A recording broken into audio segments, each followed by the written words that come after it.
The Brandon Peters Show may contain explicit language and detailed plot points. For more information on the show, stay tuned to the end of the episode.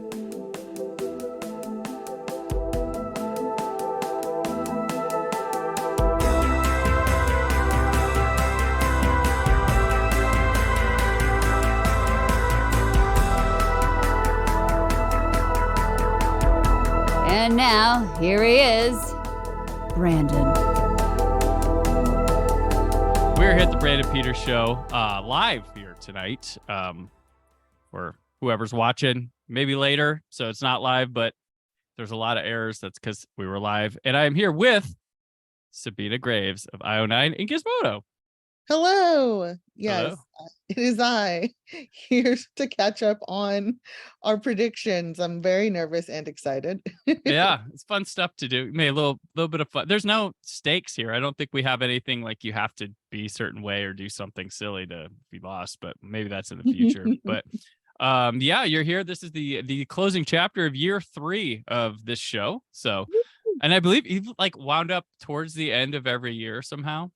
Or something, or close to. I know you were on year 1, you were like close to the end, but I can't remember year 2. Oh no, last year I had COVID, so it just ended with like it ended with commentary reruns. So Yeah. there was no fanfare. It was over. It was like so was not able to complete my year or start the next one properly. And for months my voice was really COVID-y. So, but there was that. So okay. Oh, look. Hello, Valencia. Look at that. We've got people watching. Okay. I'm trying. Hello to you. So we are here. We should play the intro again. No, I'm just kidding. I like that thing. But all right. So Sabina and I, we're unlike other things where they make you like wait to the end, like, oh, well, our results. We're gonna do it right up front, and then we're gonna talk about our thoughts on the summer movies.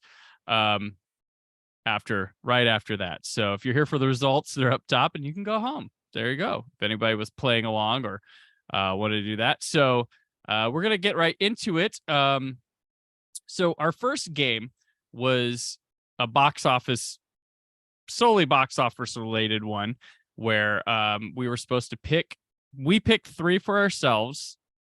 And then the other one, the other picked one for the other that would like try to amass the most box office for the summer. So 3 real good picks and then 1 really crappy pick because you try to sabotage the other person. It's kind of fun. So Sabina, your picks. Do you remember your picks? It's okay if you don't. I wrote them down on admittedly, I think it was a lunch bag, like a brown paper lunch bag in my shared podcasting space that right now is under construction. And I think my husband pulled it out a few days ago and like asked what it was. And I think he thought it was trash because he was like, there's a list of movies in different columns here. And I was like, oh yeah, that's the thing Brandon and I were working on for the summer blockbusters. And I think he threw it away. Oh, well, I went back on you.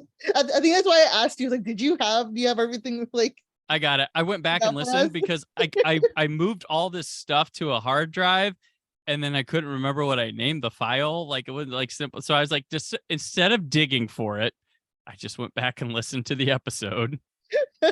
We went rather smoothly to the end, but so I have them, and I believe we were going with domestic box office, but it didn't matter globally either. So when I went through these, so your picks were Fast X, Spider-Man Across the Spider-Verse, Indiana Jones and the Dial of Destiny, and I gave you About My Father. Wow. Fast X in the United States amassed $145.9 million. Spider-Man Across the Spider-Verse led the summer for a long time with $381 million. Indiana Jones had $174 million.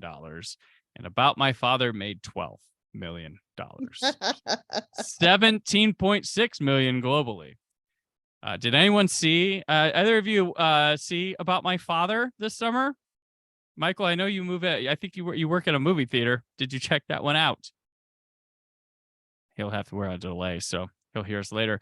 So your total was $712.9 million. Your global total was 1.78 billion. So I couldn't remember what I picked when I listened. Like I literally went, because I picked Barbie, I picked The Little Mermaid, and I picked Mission Impossible Dead Reckoning. You threw me Whitebird, A Wonder Story, which got moved. I'll just take it. It's $0. I'll take it as that because it didn't matter. I mean, because Barbie. I had Barbie. So Barbie made it. Barbie alone wasn't enough. Like it was 612 million domestic. Little Mermaid gave me 298, and then Mission Impossible 170.5 for 1.08 billion, and then 2.505 billion globally. So that's one for Brandon. Yeah, taking it there. Taking it there. It is enough for Brandon. Michael says his theater didn't even play about my father. So, okay. Our next game was Rotten Tomatoes. Who would come out with the highest critic score Rotten Tomatoes?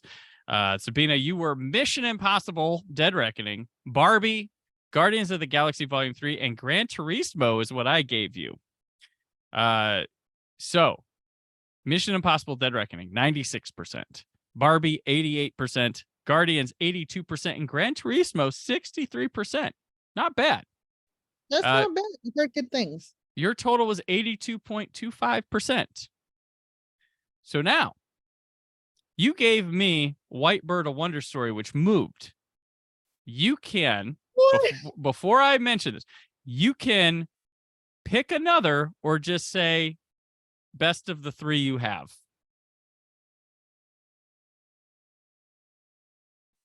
Oh, man. I guess best of the three you have. All right. I picked Spider-Man Across the Spider-Verse, Asteroid City, and Elemental. Spider-Man was 95%. Asteroid City was 75%. And Elemental was 74%. So in a dead heat, you have won 82.25% to 81.34%. How crazy. So you could have picked and rose me. So you did the smart thing and kept it. So congrats, Sabina. That is one for you there with that. All right, I'll take it. All right. And now we're moving on. And the next game we have is the lowest box office, highest critic rating. So with this one, we picked, what was the, low number, high number. You picked Asteroid City, which made $28 million. And then it was 75%, as we mentioned, on Rotten Tomatoes. I picked Joyride, which made $13 million and amassed 91% on Rotten Tomatoes. So I have won that battle. Yeah. Joyride is so good. I will talk about one of my upsetting things about the summer a little bit, and I want to hear about it. So, yeah. Joyride, I knew it would be that. I knew it would be that one that everybody and then nobody would go see it. It's a shame. And so next we had highest box office, lowest critic rating. You picked The Flash, which made $108 million, and then 63% on Rotten Tomatoes. I picked Fast X at 145.9 million and 56% on Rotten Tomatoes, which squeaks me there a win in that column. That one was unpredictable. Yeah, we got a lot to talk about with that stuff. With the summer. Yeah, that was wild. That was, Fast X. I didn't even finish the top 10 of the summer Fast X. There's some, it's wild. And then we had the last one we had was biggest critic rating audience disparity. So the Rotten Tomato versus, you had The Flash with 63% from the critics and 83% from audiences, I had Little Mermaid with 67% critics and 94 audience. So I took that one as well. Okay. So take that, Sabina. Woo! But those were Yep. close. A lot of them were close, and a lot of them going in weren't what we'd have thought. So before we in the movies, how was your summer? It was good. It was busy. I've, seeing a lot of movies, doing a lot of traveling. Comic-Con happened, and that was a very unique Yeah, experience. you did moderating for that, right? I did some So moderating for one of the panels. It was a women in Hollywood, sort of in the below the line area of things. There weren't anyone on our panel, obviously, who were a part of the WGA or SAG-AFTRA striking. It was mostly like editors and folks who, are still abiding by the strike rules. And it was lovely. And obviously we gave a lot of like credit to our peers and counterparts who are striking for a fair deal. And it's due, hopefully any day now. yeah, we did. So I had 2 PopCons this summer. It was first I had August, just a couple, finishing August out, and then we had one in Louisville, where I did the podcast stage, and the moderators and stuff. It's really interesting because there was like, what was it called? Like panels and stuff could not suggest people together. Like we had Michael Rooker, Sean Gunn, and then one of the voices of the animals from Guardians of the Galaxy Volume 3, which I apologize to her. I cannot remember her name. But we couldn't put them together in a panel because that would suggest, even if you're not talking about it, it would suggest that they were promoting Guardians of the Galaxy. And it's odd. And then there were some that they could talk about old stuff and some they could talk about other stuff. So yeah, I feel you there. Like it's interesting what can and can't happen, but was still fun to do with the vibe of people still enjoy the convention. Oh, for sure. I actually Okay. feel like a lot of the panels that I was a part of were very filled compared to other years. I don't know if that sounds weird, but I think it's mostly because there weren't TV and like film panels that were taking up most of the audiences, so people really got to get a full breadth of different aspects of the comic book industry and the entertainment industry. So we had a really good packed house in that room with a lot of aspiring folks who want to go into our crazy field. Yeah. And then I also did a voices in contemporary horror panel as well. I was a panelist on that one, talking about film and TV IP within journalistic limits but in like the theme park and immersive community realm of things, which is really neat. That's cool.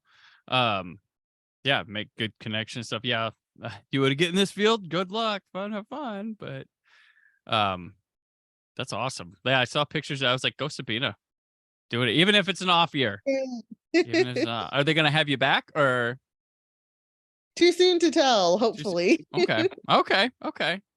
Okay. Well, there's also. Are you gonna try to work the circuit in town with any of the local comic conventions rather than San Diego or?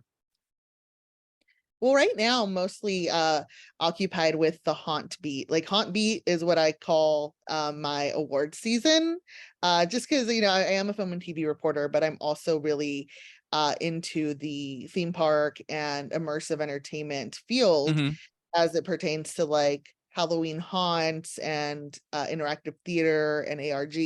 So it's been a wild few weeks for me. I went to Universal Studios Orlando for their opening of Halloween Horror Nights. I did Mickey's Not So Scary Halloween Party at Walt Disney World. And last week I did Halloween Horror Nights' opening, and I'm going back to Halloween Horror Nights this Sunday just to have fun with friends and for a friend's birthday.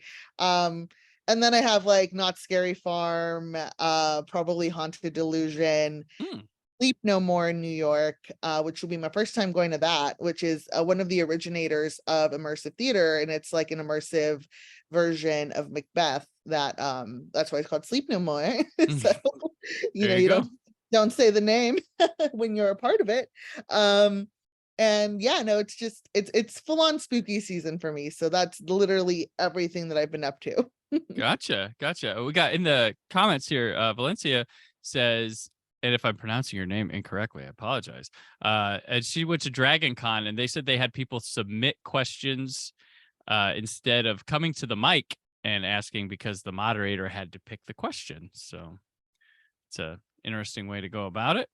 Oh yeah, and there was a lot of screening of questions for sure, and some panels didn't even have questions. Mm, For example, I went to the Tiny Toons panel for Tiny Toons University, which originally was supposed to be a panel, and then it was switched to a screening of just just a couple episodes of the show. So although animation did fall under a different set of rules, I know that team just wanted to pay respect to what was going on. But that was very common at the convention where people were concerned of maybe folks asking questions pertaining to projects that right. that people on panel couldn't talk about, so they would have to screen the questions. Yeah.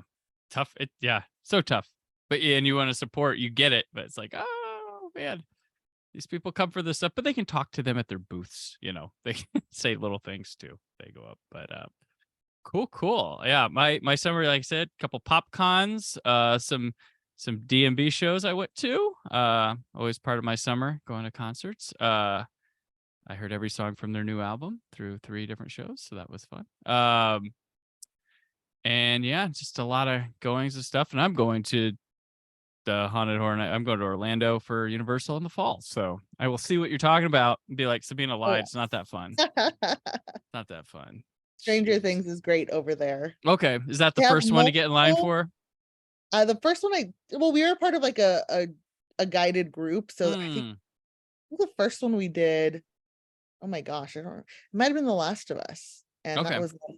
Yeah, The Last of Us, and just the clickers, man, it's great. Awesome. I'm excited. So let's go. We'll go back to the movies this summer. What movies did you see that you wish, or you didn't get to see, that you wish you had? Oh, so I still haven't seen Gran Turismo. Okay. I still want to see that. Um I'm trying to think what else. I don't know if I missed much. Although I'm sure as we talk about movies, it'll be like, oh yeah, I missed that one. I'm surprised we didn't talk about Bottoms during the start of the summer, because I saw that and I really liked it. It's just like a smaller comedy, but I had a lot of fun with it. Yeah. I didn't get to see No Hard Feelings. Like, That one was fun. I want to get a Joyride. I missed that one. That just didn't work out. No! And then like my theater, like, it has a great rewards program, except the one thing is the free movie passes, which I have stocked up, don't populate. You can't use them till after a movie's been out 2 weeks. But then, like, by the time something Joyride's out 2 weeks, like, it's like playing once a day at an odd time that I can't get to. So it did not line up for me to get to, and I was so mad. But I'm just gonna get the Blu-ray and watch it. For and sure, then yeah. I watched it twice in theaters. Yeah. I had such a blast with it. Gotcha. I wanted to see it new. It just wasn't working out new, and then the show times dwindle. I was so mad about that one. Insidious: The Red Door, did not get to that one. Surprisingly, didn't I? It didn't come out like July 4th weekend. I was like, I had stuff or something like that. It was a bit busy. Yeah, that was a weird weekend. It was wild. It took me a bit to see Barbie and Oppenheimer because that was the week of Comic-Con. So there was no way for me to watch either one of those films that entire week until Sunday. And I tried to watch Oppenheimer on the way back home to LA from San Diego, because there is one of the 2 true IMAX screens in California is in Irvine, okay. between San Diego and LA. So we stopped there, got like front row seats, which terrible idea. And we watched about half of Oppenheimer before realizing that we were way too tired to process the movie. And then the second time we saw it, to continue on from where we had left off, we just saw it in 70 millimeter, just, at one of the theaters nearby home. Yeah, we have a 70 millimeter here in town at our state museum. So we are one of the lucky, 19 in the US that have it. I didn't break. I had to go because I underestimated it, because I was like, I get tickets like the week before, and then it was like sold out. Like, I found a pair of seats for me and my son, and I was like, these I think these will be decent seats. They were, but it was like on a Monday night that I had to go, and it was ridiculous. But but good for the movies and good for people with better formats that, and I got emails that was like, hey, at any given time, because we have people coming from out of state and stuff to this movie, there will be 1,000 people coming and going from our parking garage. So get here early, da da da da. Because there's people coming from like Missouri, all over the place for that movie here. But yeah. So any favorites of the summer? What did you like? Obviously the Barbie movie. I thought that was so much fun. Across the Spider-Verse. Just, and I really liked Blue Beetle. I found that it was super endearing and like totally different. I kind of liken it to just like that sort of refreshing take on a character we might not know as much about, like Shazam, the first Shazam, at least. Yeah. Where we're introduced to that, and just the family dynamics is really familiar to me and relatable. So I think those are like my three. I think Blue Beetle, like, I loved it when it like wasn't a superhero movie. I was like, I can watch this all day long.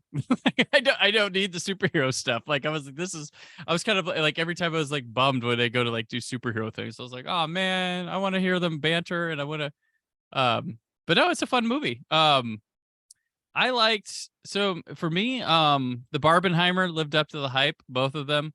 I Spider-Verse, of course. That was awesome. Guardians 3 made me go, oh yeah, like James Gunn does things with these differently than everybody else. So I get it. Asteroid City. Definitely went in thinking more people were gonna die than died. Yeah. So that was surprising to me, although it was still very hard to watch. That's the surprise nowadays. Nowadays you're like, oh, they're gonna kill somebody off, and then no, just to change the status quo a little bit.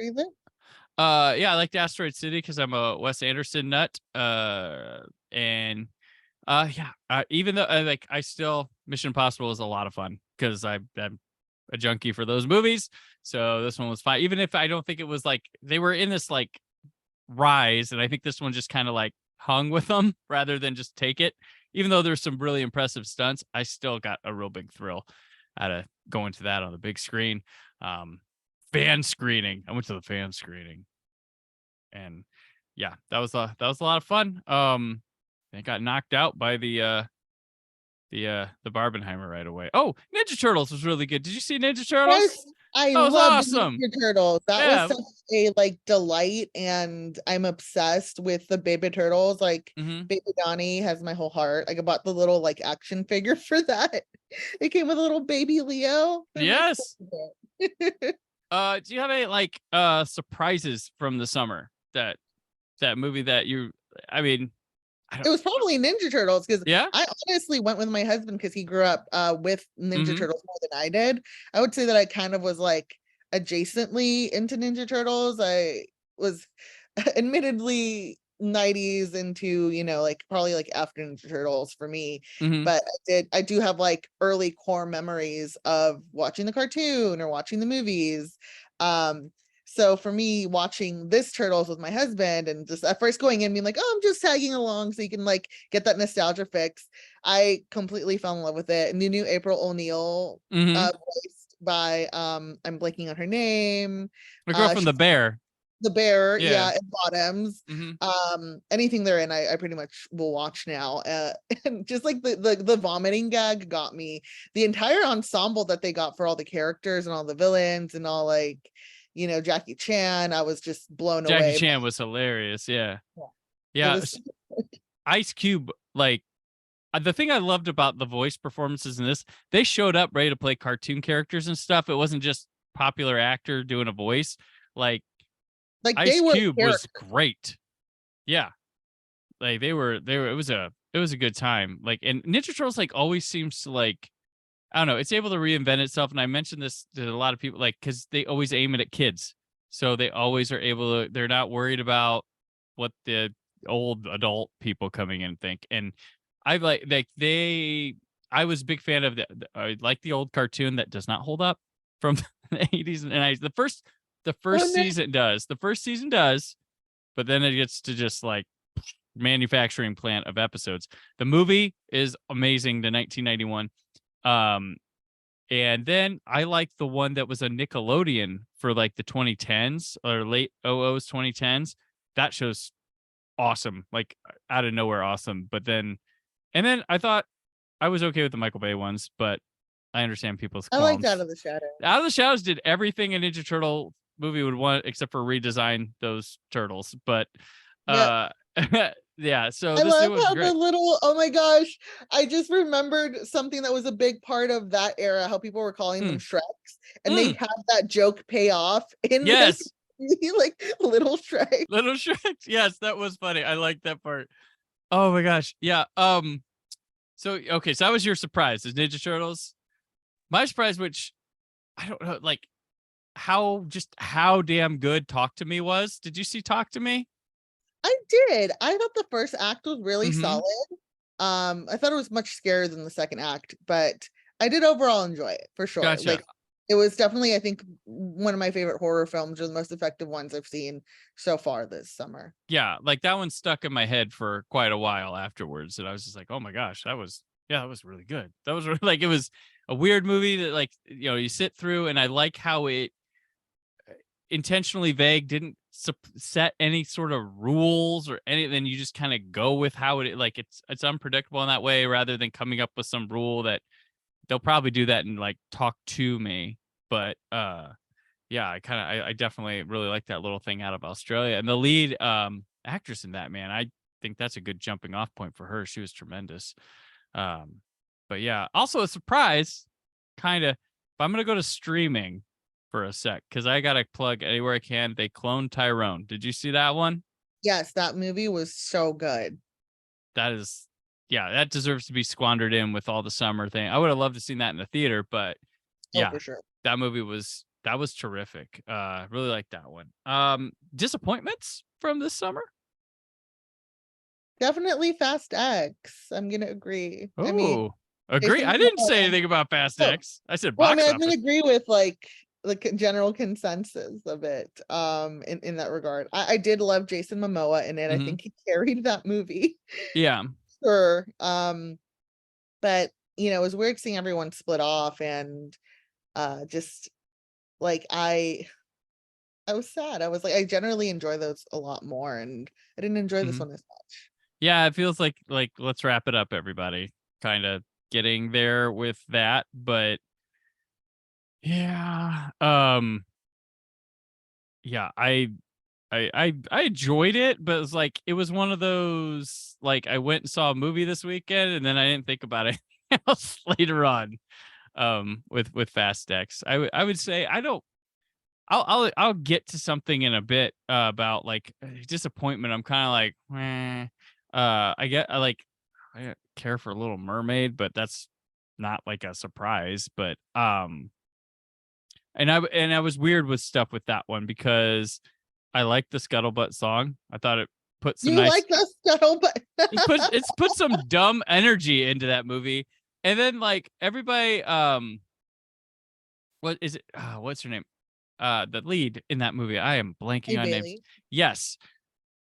I really like, oh, she's really good. And then I saw it, I was like, ah, and I don't, this is not meant to come backhand or anything. I'm genuinely like, when she loses her voice, she's amazing, and that's harder to do than when she's speaking. She's got skills that go back to like silent film era days that she's pulling off. And it's like when she was talking to fish and all that stuff, I was like, yeah, I was like, I but felt when like she, the CGI really did a disservice to a lot of the talent in yeah. the movie. Oh yeah. Javier Especially like Bardem's everyone. Javier Bardem was really he's just like terrible in that movie. awful in it.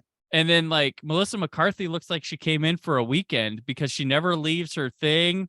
Yeah. And she feels so restrained. I'm like, it's So McCarthy. Let restrained. I her mean, like in go. the animated film, and Hmm. Poor Unfortunate Souls is such Hmm. a showstopper, Yeah. because I mean, I know they took out the line about body language, which I Yeah. kind of disagree with. Right. Because it kind of showed how Ursula was in such control of her own agency, even if she is a villain, Yeah. the way she moved and everything was really unique and fun, and like the saunter and everything. And that all that was gone in this take. And I was Hmm. like, Melissa McCarthy is kind of just lounging on the set pieces Right. and kind of singing the song, which her performance was pretty mid for me. Yeah, no, it was restrained. Like it's Yeah. Melissa McCarthy. Let her go. Let her craft her own Ursula. But it felt like, no, do it like the cartoon.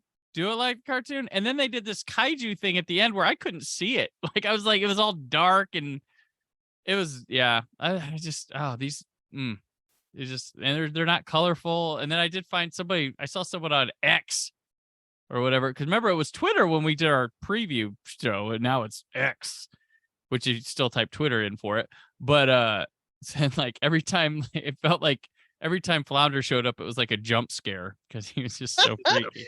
Yeah, that design. So I just, yeah. But I hate harping on something like that, but it's like, ugh. But other than that, I liked some of the additional songs, like the ones they gave Ariel. Even if it was like in her head, Right. I thought it was really great. And you know, like the whole scene with Vanessa and Ariel when they throw down and everything goes to hell at like the engagement party, I thought that was fun. That was like telenovela campy, and I was like, yes, throw her down. Right. Yeah, exactly. That's good stuff. Oh, another surprise I want to talk about that for me, that I've watched this movie like 2 times already. The Blackening. Did you see The Blackening? Yes, I did see that. I laughed like really, like the That first movie half hour of was that movie was, I within 30 minutes I was like, oh, this is a keeper. This is a watch over, and like that movie's hilarious. I'm not. I love that it's like a fun addition to the game board sort of movies. Yes, yeah. You know, like that, like slot that in with like Clue and Jumanji and stuff, and it's different, but it also is just like, I love the premise of a game night where you're watching people kind of like go along with that, and Right. so much fun. Like when you hear that, you say Hyundai, I was like, oh man, that's good. That was good. I did like that movie a lot. So now we'll move on to our last section of the summer movie. What did we learn from the summer? What did we think of it? What's overall? What are we gonna take from it? Where are we going forward? Ooh. I mean, we are in this sort of era where many things have been shifted to next year. It kind of feels like the fall is going to be a no man's land. I'm scared for some of the movies I'm excited for that are still on the slate. But you know, like we had such a high with Barbie and Oppenheimer and Spider-Verse. Well, it felt like Dune was the companion to Barbenheimer, and it's gone. Like, yeah, that's gonna be very weird. And I mean, to be determined with, you know, the agreements that are hopefully gonna happen. I'm just like, studios to step up and open their coin purses because they have it. Yeah, they have it. So overall here, like I thought this summer, well, like the disappointment part was hard because in the excitement, because I thought this was a very overall like a 2.5, 3-star summer. Like all the movies were like just hanging around. They weren't so unpredictable. They weren't awful, but they weren't like woo. Like, you know, I liked Indiana Jones, but it wasn't like I was over the moon for Indiana Jones, you know, like. But I also feel like there are movies that should have also gotten more hype. Like I honestly think Blue Beetle and Ninja Turtles, those two were underseen. Right. Like they got really just well, Ninja Turtles making money, so people are going. Yeah. Like it's gonna, we're gonna see another one. So for sure. And I think like Blue Beetle is also still like making money. Like, you know, but they're just like, thankfully word of mouth does seem to be working. I like The Flash. It was not, I mean, there's people that just want to rip it to shreds because they think they're like doing one for the team because Ezra Miller sucks, but the movie's fine. Like I didn't think it was awful, but I thought there were things I liked about the movie, but then there were things I really did not like. Well, about the movie. I thought when it got to the desert stuff with Zod, I was like, thud, like it gone. But so there's that. I thought like it wasn't like abysmal. It was just like fine. A lot of movies come out and just were like, it's fine. It's fine. It's like, you know, Fast X isn't terrible, but it's not great. And it's just kind of, here's another one for us to to plug on through. And then Barbenheimer came, and that was like, oh, okay, elation. And I thought like Last Voyage of the Demeter. Did you see that one? I did. I Yeah. enjoyed that good. one. I thought It's it was good, yeah. really solid. And But like just really kinda solid. like- It wasn't like, yeah, it was like, it was solid, but yeah. Continue. for sure.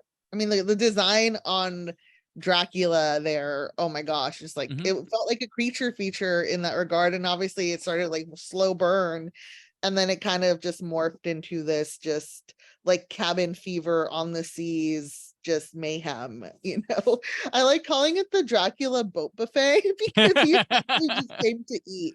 Yeah, he had a lot of choices. But yeah, that was a fun movie. But that's, yeah, like a lot of, like, I'm sure like Gran Turismo, I haven't seen that one yet, but I'm sure that's like fits in with that whole like, it's fine, it's okay. I mean, Um, like, I didn't know this, but apparently Jerry Halliwell from the Spice Girls mhm. plays the mother in Gran Turismo. Oh You did not know this? You usually know more than I do about movies, no, right? I usually know more about the Spice Girls too, but oh geez, okay, Right? wow. Like my husband told me that, and I was like, we got to go see this movie. Like, Okay, all right, yes, wow, all right, just shot up there. Okay, wow, that's a who called her up for that? right? How did that happen? Like, let's make that comeback. We can get you the video game movie, but it's not quite a video game movie, but it's a video game movie. It's cars. Your mom, you can play a mom. You okay with it? Okay. So, all right, that's cool. Yeah, That's and I hear David Harbour's incredible in it. So is the lead, and you know, it's a good like family movie. But yes, Ginger Spice. Ginger is in this, Spice. and All like, right. yes, let's go. Da-da-da-da-da-da-da. All right. Well, that's cool. So yeah, I do you think with do you think they're going to learn the right thing from Barbie, or do you think they're going to just keep making Mattel movies? Yeah, I don't know if they're gonna learn the right thing from Barbie. Because the right move from Barbie is Greta Gerwig. Here's a blank check for your next movie. Margot Robbie, we want to do a 5-picture deal with your company, and America Ferrera, we need to get you in some leading roles more often. But that's not good. They're going to be like Barbie 2 and Polly Pocket the movie. Like Yep. Oh no. that's what they're going to do. That's what should happen. Like, Yeah, they got the wrong, you know, mhm.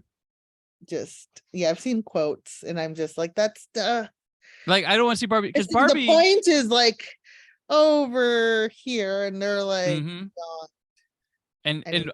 Oppenheimer isn't just more biopics. It's giving creators ambition, like letting them show there's because like you could see like it's not just Barbie. Last summer you have Jordan Peele. Nope, that guy keeps making his own stuff, and people keep showing up. Like the marquee director that should be coming back. Like that's what gets people to see a variety of things, which we've been shaming or they've been sucking them away as independents and putting them in franchise stuff where no one goes to see it for their name.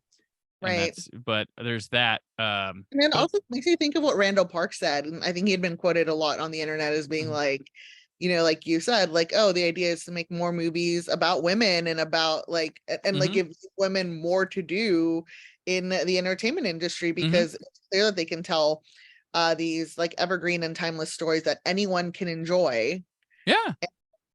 Well, Yeah, like, look at Greta Gerwig's from Lady Bird to here, where it's stories about kind of a women caught in this weird like out of time place or I don't fit here kind of thing that's in Lady Bird, and they need to get out. Like Lady Bird and Little Women and now Barbie all kind of fit this kind of theme she's been telling through her stories. Now like Barbie 2, like well she's gonna do Narnia. So maybe, but hey, I'll wait and see because I enjoy her as a creator. So if she's going to take on Narnia, there's an interesting way she's going to tell it. So we shall see with that. hopefully, I kind of feel like she should not do Narnia and do something huge next.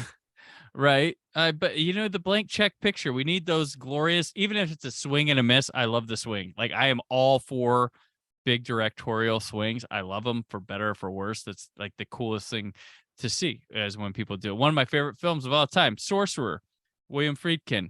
That is his Exorcist swing, and it is one of the most dangerous movies of all time. It's awesome. It's amazing just seeing how big it is, and the wildest thing is no one died making it. Like, I watch that movie every time and be like, how did nobody die on this movie?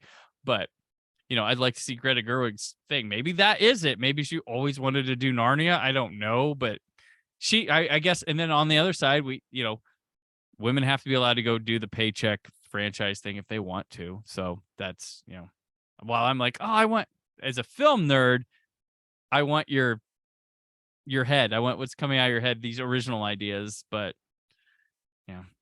gotta, I mean, like last year, we had the Daniels, and obviously like movies like you said, like Jordan Peele's Nope and Barbie with Greta Gerwig. Like, I'm so excited for these filmmakers and to go and do the next thing, whatever they want to do, I will go with them. Gotcha. Yeah, that's where I'm at. That's why I was talking to a bunch of like Marvel people, like a PopCon or whatever, was doing a recording, and they were talking about like being fatigued with superheroes and all that and this thing. I'm like, that's why you got to follow like directors, creators, writers, like what's their new thing coming, because it's always different.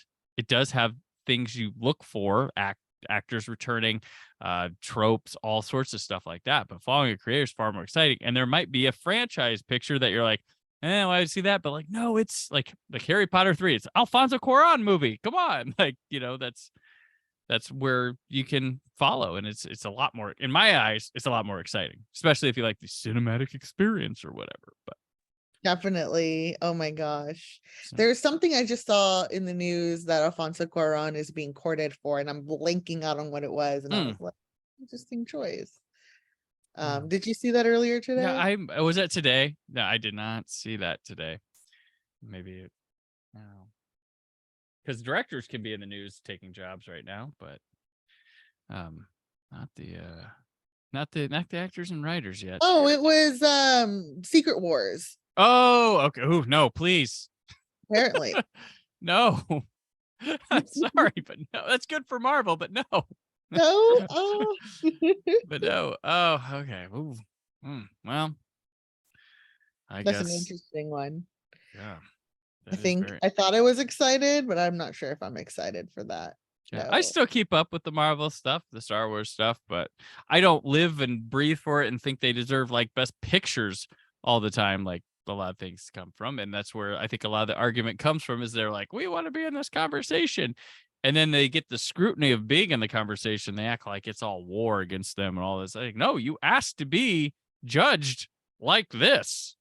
That's why you're getting such harsh responses rather than being the family movie, blockbuster movie that people go to or see. shows. I mean, like, I honestly watched like 2 episodes of Secret Invasion and was not a fan. I just like totally fell off of that and did not enjoy it. I'm like cautiously optimistic for Loki, because like I wanted to get back to the fun, weird stuff. Like, I loved Werewolf by Night, and I hope that there's Werewolf by Night was like good. Yeah, monster stuff in Loki this time around, and more Hui Kwan, Yeah, that'd be fun.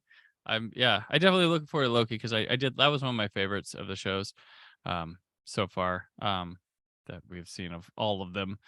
But I'm always weird with the Marvel. Like, I always find out like people don't like the stuff I like in Marvel for reasons. I'm like, all right, I guess I'm not.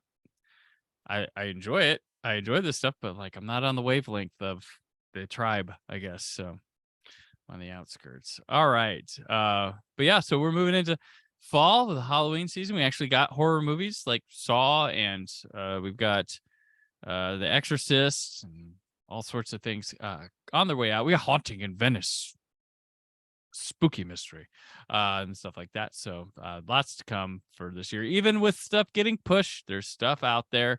Give you more breathing room, I guess, with not so many options to see.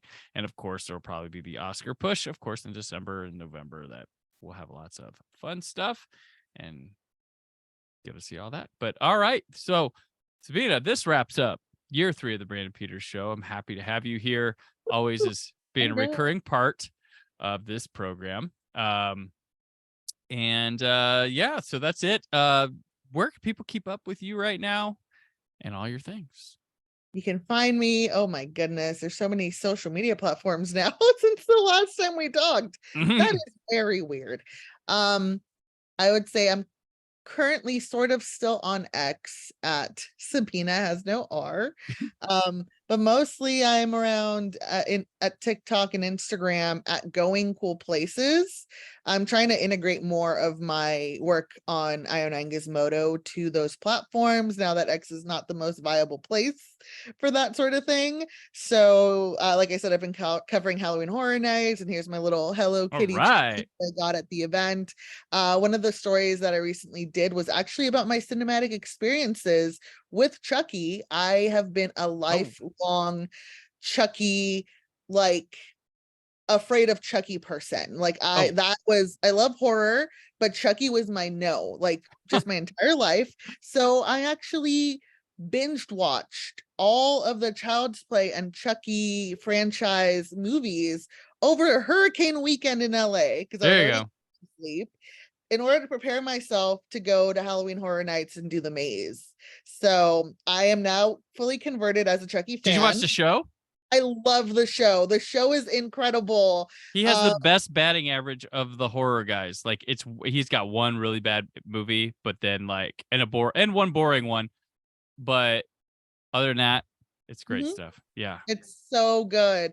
And yeah, so I wrote like an article about just like my whole life story about my fear of Chucky and going to this maze, and I integrated some video content on like TikTok of me going through the maze. Like you actually can see me like freaking out. I did freak out. I didn't run out like of an exit in the middle of the place. I did the entire thing. Good. I'm proud. I'm gonna go back and do I did Horror Nights Orlando twice, and I'm going to do the one here in LA twice as well, because I love the mazes. They're very much in the universe of the show, so they're a lot of fun. So if you're going to Halloween Horror Nights, do the Chucky mazes. They have incorporated puppeteering, and it's Chuck's kids. Oh, right. There you go. Very exciting. Okay, and I'm on Twitter or X and Instagram at Brandon4KUHD.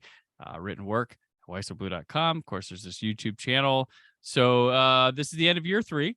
I'm taking next week off, and then when I return to start year 4, I'm gonna do a different kind of episode. I've got Jennifer Rayford, everyone's Brandon Peters show's favorite life coach, Jennifer Rayford, and we're doing an episode. It's called Podcaster Therapy. So it's gonna be. So I'm trying out. I pitched it. It was like, do it. So I was like, so you're going to hear a lot of stuff about me on the next episode as we start year 4. And we'll be, of course, doing some horror stuff. We're going to bring back the Products of the Panic in October, as well as some horror stuff. Jamie Alvey's coming back soon. So yes, Jamie. We're going to hear all about Bystanders. I'm very excited to hear all about Bystanders. So she'll be coming up very soon. But yeah, so Jennifer Rayford and I back. Thank you all for 3 years for the summer of '93. Thank you, PopCon, for having me. Always had a great year with you there. And yeah, so we'll be putting a cap on this 3rd year. Made it. Going for 4. Bye-bye. Thank you for listening.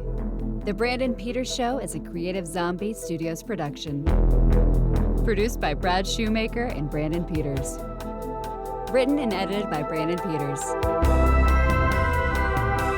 Announcer vocals by Jessica Alsman. Theme song by Metavari.